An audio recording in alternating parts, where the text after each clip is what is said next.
In the tranquil Simsapa forest of Kosambi, a monk named Sona was in deep turmoil. Once a renowned musician, Sona had traded the melodies of his lute for the spiritual notes of Buddhism. Music had been his world, but a deep spiritual longing pulled him to the Buddha's teachings. With the same fervor he'd given to music, Sona threw himself into meditation. Such was Sona's dedication that his very feet bore witness to his fervor, raw and blistered. Yet, spiritual enlightenment eluded him. Doubt and despair crept in. Sona, thinking to himself, all this effort, all this pain, and yet, where is the enlightenment I seek? Perhaps the monastic life isn't for me. Buddha. Sona, when you were a musician, tell me, if you tightened the strings of your lute too tight, was it in harmony? Sona, reflecting, no, Lord. It was too taut and would often snap. Buddha. And if the strings were too loose, how did they sound? Sona. They sounded dull, Lord, and failed to produce any melody. Buddha, gently. Similarly, in your practice, if you push yourself too hard, you will break.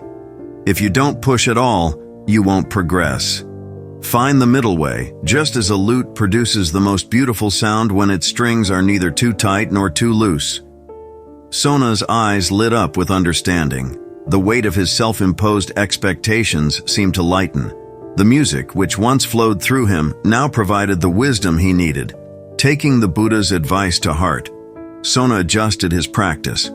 No longer driven by sheer intensity alone, he embraced the middle path, balancing effort with ease.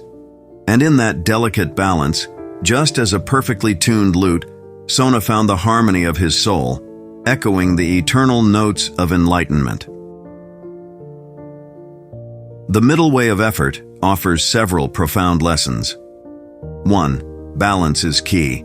Just as the lute doesn't produce a harmonious sound when its strings are too tight or too loose, our efforts in any endeavor should be balanced. Neither extreme, whether it's overexertion or laxity, will yield the best results. 2. Self-awareness. It's crucial to be aware of our own limitations and strengths. Sona's initial inability to recognize his own extremes shows the importance of self-reflection and understanding oneself. 3. Guidance is invaluable. The timely guidance of the Buddha helped Sona recalibrate his efforts. It underscores the significance of seeking advice and mentorship, especially when feeling lost or demotivated. 4. The middle way. This is a central tenet of Buddhism. It's not about compromise, but about finding a path of moderation away from the extremes. Whether in spiritual practice, work, relationships, or personal endeavors, the middle way can lead to harmony and fulfillment. 5. Relevance of past experiences. Sona's background as a musician played a pivotal role in the Buddha's teaching. This highlights that our past experiences, even those seemingly unrelated to our current path, can offer valuable insights and lessons. 6. Transformation through understanding. True transformation comes not merely from effort, but from understanding. Once Sona grasped the essence of the Buddha's message, his approach to meditation changed, leading to deeper spiritual progress. 7. Physical and mental health. Overexertion can harm both the mind and the body. Sona's blistered feet were a physical manifestation of his mental struggles. It's a reminder that our mental states often find ways to manifest physically, emphasizing the importance of holistic well-being. These lessons drawn from the story emphasize the timeless wisdom of balanced effort and the nuanced understanding of one's journey, both of which are essential for growth and enlightenment.